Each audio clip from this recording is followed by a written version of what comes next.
Mis amados hermanos, muy buenos días. Seguimos con nuestra clase de Cristología y en esta oportunidad vamos a ver la persona de Cristo en su encarnación. Debemos tener mucho cuidado, mis amados hermanos, porque esta palabra encarnación, si no la entendemos bien, es la podemos confundir con otra palabra que es la reencarnación. Entonces, la reencarnación es lo que creen algunas religiones orientales, en las cuales ellos dicen que el alma o el espíritu de la persona puede venir a manifestarse o venir allí a quedar en algún objeto o en algún animal o en alguna cosa. Entonces, y así ellos dicen que se perpetúa el alma. Entonces no debemos compararla, no debemos confundirla, no debemos eh, ni siquiera mezclarla porque son dos conceptos completamente diferentes. Jesús en su encarnación es cuando Él, siendo un espíritu, trasciende ese espacio espiritual o esa área espiritual, trasciende eh, ese espacio donde Él vive. Recuerde que el Señor o Jesús es la misma persona de Dios. Y yo les explicaba en la clase que vimos hace 15 días que Dios se mueve en un espacio que es espiritual, que no hay tiempo, que no hay espacio, que no se rige por las leyes que nosotros nos regimos, que es un espacio donde Él es el todo, el completo, de donde Él viene todo, de donde Él viene, pero que a la misma vez Él es el todo. Y ese espacio nosotros hablamos del Ein Sof. Eh, Ese espacio es el espacio espiritual, como una dimensión espiritual, para que ustedes me entiendan. Él al hacerse hombre, al hacerse carne, al pasar de ese espacio espiritual a ese espacio físico, eso se llama encarnación. Encarnación es cuando algo espiritual pasa al plano físico. Y en este caso, en la persona de Cristo Jesús, esa encarnación la hablamos en su parte física, en su parte de hombre. Nosotros vimos en la clase pasada que él tenía atributos humanos que a través de la palabra los podemos diferenciar. Él fue tentado, él tuvo miedo, él tuvo cansancio, él sintió tristeza, él sintió dolor, él pasó por todos los sentimientos y las etapas que un ser humano puede pasar. Él nació de una mujer, él tuvo una infancia, él tuvo una juventud, él tuvo una adultez. Entonces, en eso hablamos acerca de su encarnación. Entonces, vuelvo y repito el concepto. Es cuando Dios, en su plano espiritual, llamado el Ein Sof, trasciende ese espacio espiritual y pasa a ese plano físico, que es el que nosotros ahorita somos conscientes. Y esa transformación, ese traspaso, ese cambio, esa manifestación en Cristo Jesús se llama encarnación. ¿Listo? Entonces vamos a entender otros aspectos acerca de por qué nos sirve a nosotros o para qué nos sirve, más bien de que sepamos de que Él fue ser humano como nosotros. ¿Será que nos sirve de algo? ¿Será que no nos sirve a mucho? ¿Será que al saber yo que Él es humano pasa algo en mí, en mi mente, en mi corazón o eso no tiene nada que ver conmigo? Entonces el principio que vamos a ver es que el poder de Jesús para restaurar al hombre también se fundamenta en su condición de hombre. Él no puede restaurar algo que él no conoce. Entonces es como si nosotros en la Es como nosotros vamos a reconstruir una casa. Y si usted no tiene conocimientos de construcción de casas, pues usted no va a poder reconstruirla, ¿cierto? Usted tiene que conocer algo de esa reconstrucción de casas para poder reconstruir esa casa. Entonces Jesús en nuestra naturaleza caída desde Génesis 3 no podía volver a volvernos a nosotros al completo como éramos en el paraíso si él no se hacía o no conocía que tenía que restaurar. Entonces él se hace hombre para entendernos y desde esa posición de hombre y en esa posición de hombre él mira nuestras debilidades y nos restaura de acuerdo al original de Génesis 1 y 2. Vamos a utilizar Colosenses 1:21, la primera parte y el 22, que dice: ahora os ha reconciliado en su cuerpo de carne por medio de la muerte, para presentaros santos y sin mancha e irreprensibles delante de él. Esto quiere decir este texto bíblico que él al hacerse hombre y al mostrarnos físicamente que sí podemos volver al original de Génesis 1 y 2, podemos ser santos y hallarnos delante de él como él nos hizo originalmente, sin mancha y sin arruga. Vamos a hablar de hipostático, de sacerdote y de profeta. ¿Listo? Te recuerde que el término unión hipostática tiene que ver con la unión espiritual y física, o el plano espiritual y el plano físico, en que Jesús, siendo humano aquí en la tierra, se movía.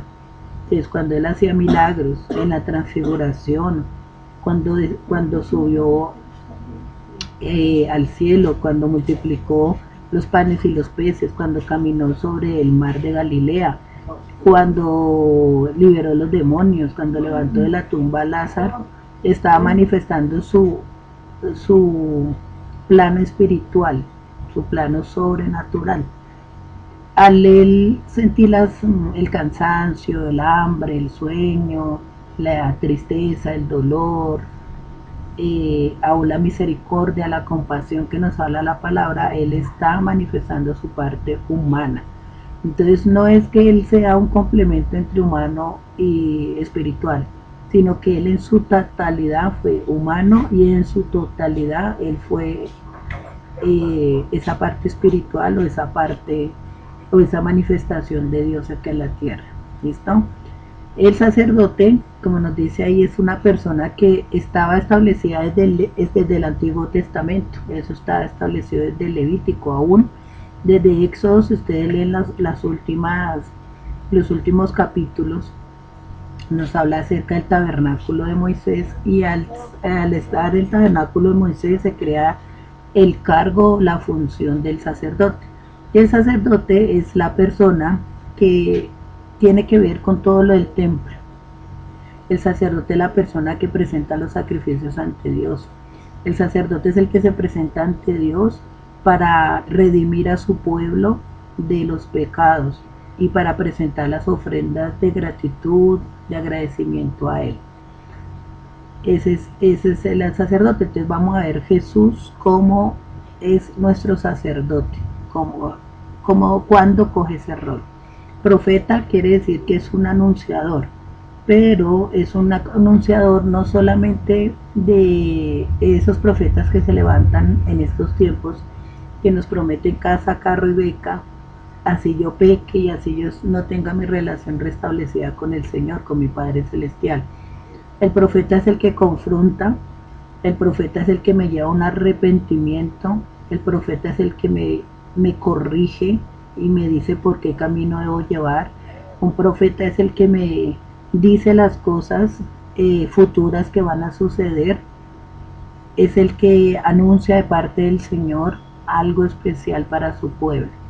Entonces, difiere mucho del concepto que nosotros tenemos en este momento de profeta, porque no lo hemos tomado por otra línea. Entonces, la encarnación, ya como se les había explicado, es que el Dios toma el aspecto de un ser humano, haciéndose completamente como nosotros.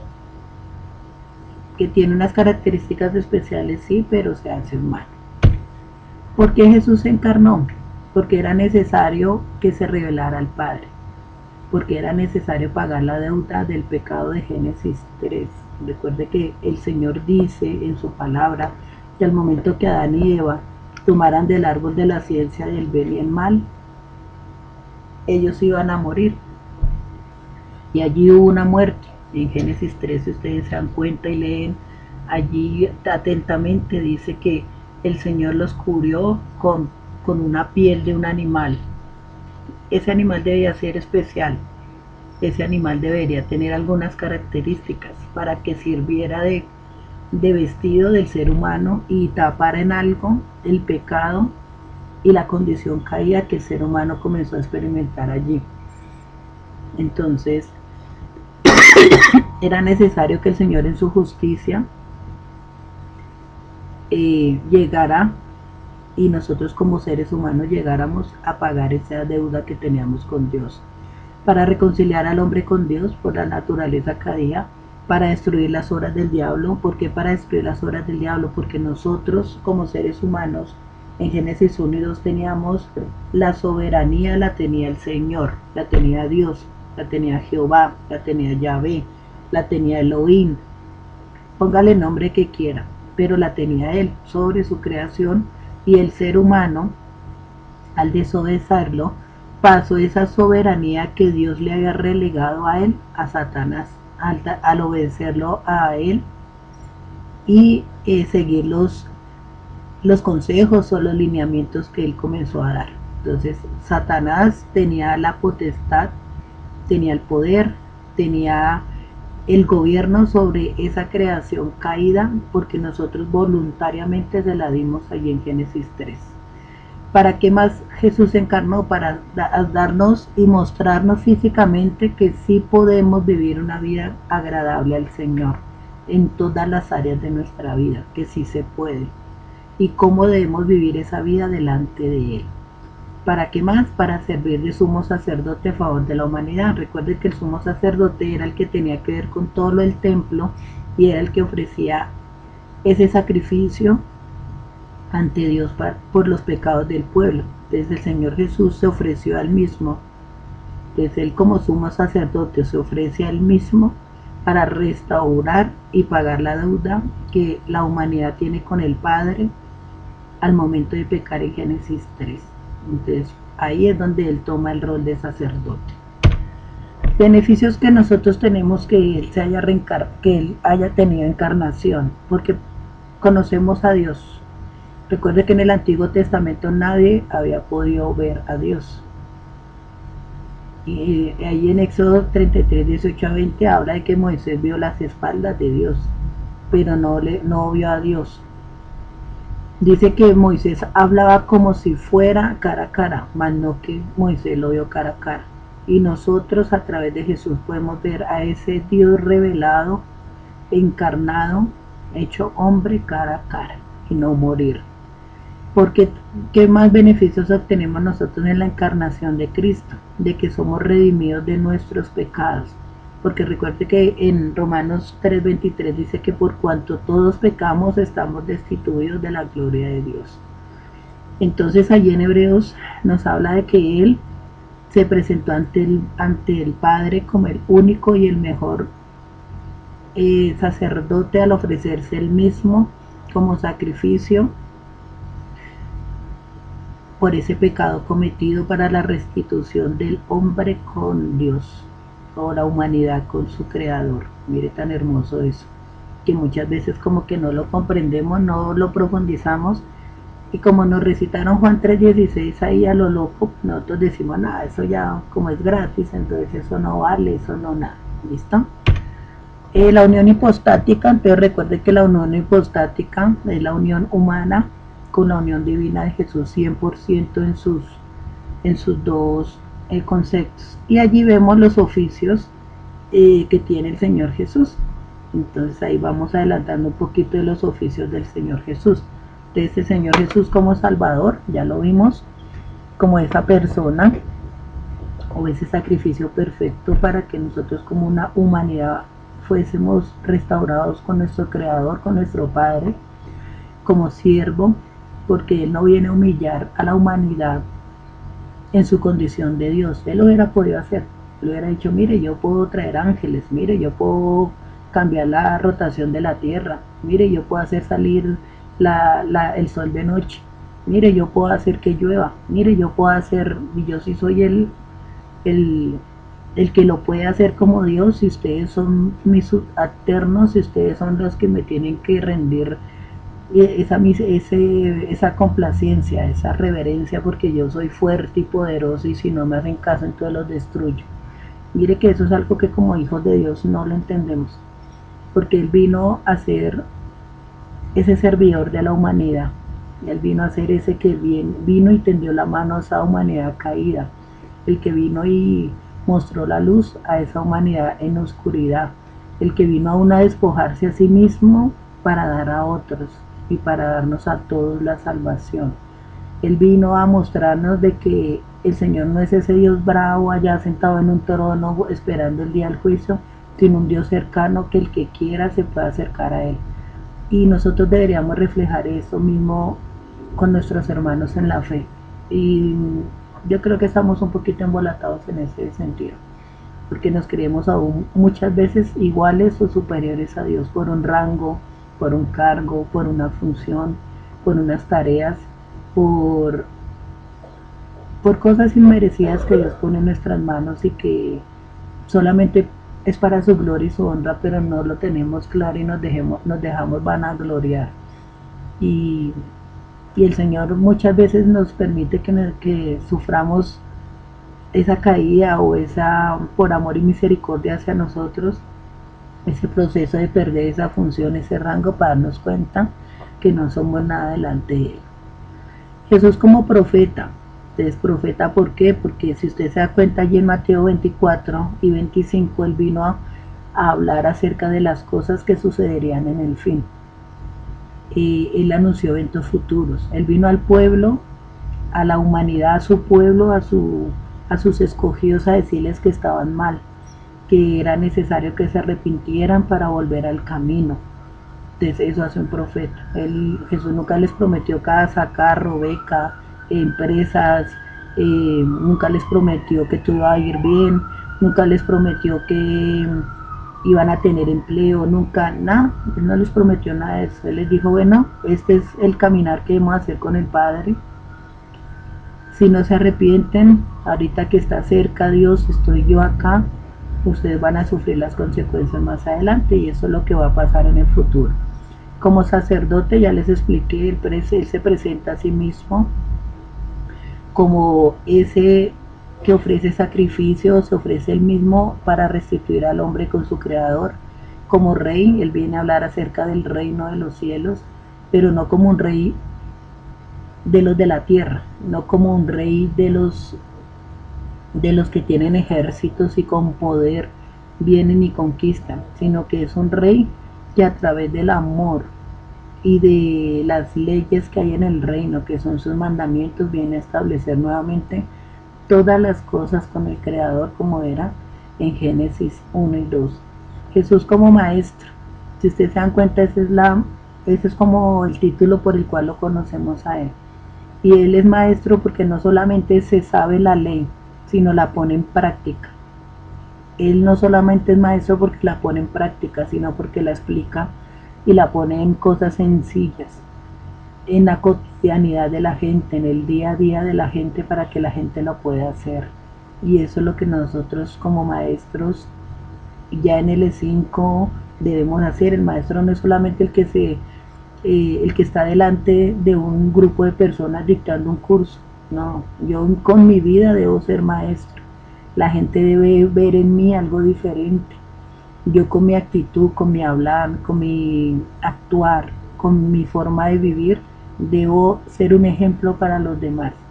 Jesús como líder es alguien que ve las capacidades de los demás y es capaz de explotarlas, aunque todos los demás ven cosas negativas en esas personas. El ejemplo más claro, los discípulos. Nadie daba nada por esos 12 hombres, pero Jesús vio algo en ellos que sabía que lo podía explotar y lo podía potencializar, que era, y que ellos podían ser hombres y mujeres importantes en el establecimiento del reino en toda la tierra. Y Jesús, en su condición de santo, nunca pecó, no se le encontró pecado. Y ese no se le encontró pecado yo se lo puedo mostrar bíblicamente cuando dice que él por 3 días estuvo allí en el fondo de la tierra, allí donde estaba Satanás con todos los que habían muerto antes de la llegada de Jesús, y el gran juicio que Satanás y sus demonios le hicieron a él, tratando de comprobarle que él era un pecador. Él pudo tener resurrección de los muertos porque fue una persona santa, y Satanás y la muerte no lo pudieron retener en su condición de santo. Él hubiese tenido pecado, él no hubiese podido tener resurrección porque la muerte hubiera tenido poder en él por causa del pecado, por causa de Génesis 3, cuando Dios dice que le dice al hombre en el Edén que el día que coman del fruto de la ciencia del bien y mal van a morir. Entonces él es santo, por eso pudo levantarse de la muerte y la muerte no lo pudo retener en su condición de santo.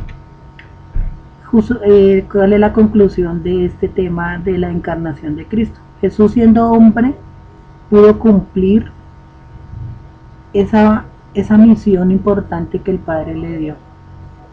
Esto nos da una lección, si es posible poderlo hacer. Es difícil, sí. Van a haber problemas, sí. Va a haber, el enemigo va a estar ahí colocando obstáculos, sí. Pero si vemos al maestro de maestros, a Dios encarnado y hecho hombre, llamado Jesús de Nazaret, podemos tener esa guía práctica con la cual tú y yo, hermano, podemos hacer las mismas cosas que Él hizo aquí en la tierra y llevar la vida que Él pudo tener aquí en la tierra. Entonces Jesús nos deja una gran lección. Sí se puede hacer. Así seamos hombres y vivamos sometidos a pasiones y deseos. Así en nuestra naturaleza caída, Satanás siempre vaya a trabajar con nosotros para pecar y no estar reconciliados con nuestro Creador. Así vengan los problemas y las dificultades. Así todo no funcione como nosotros deseamos. Sí se va a poder, porque Jesús en su condición de ser humano lo pudo hacer. Y nos deja esa lección para nosotros y para toda la humanidad. Bueno, mis hermanos, entonces esta es la clase, o esta es preparación para la clase del día domingo 28 de abril. Espero que vean este video para que lleguen a la clase ya con unos conceptos más claros. El Señor les bendiga y estamos hablando el día domingo. Bendiciones.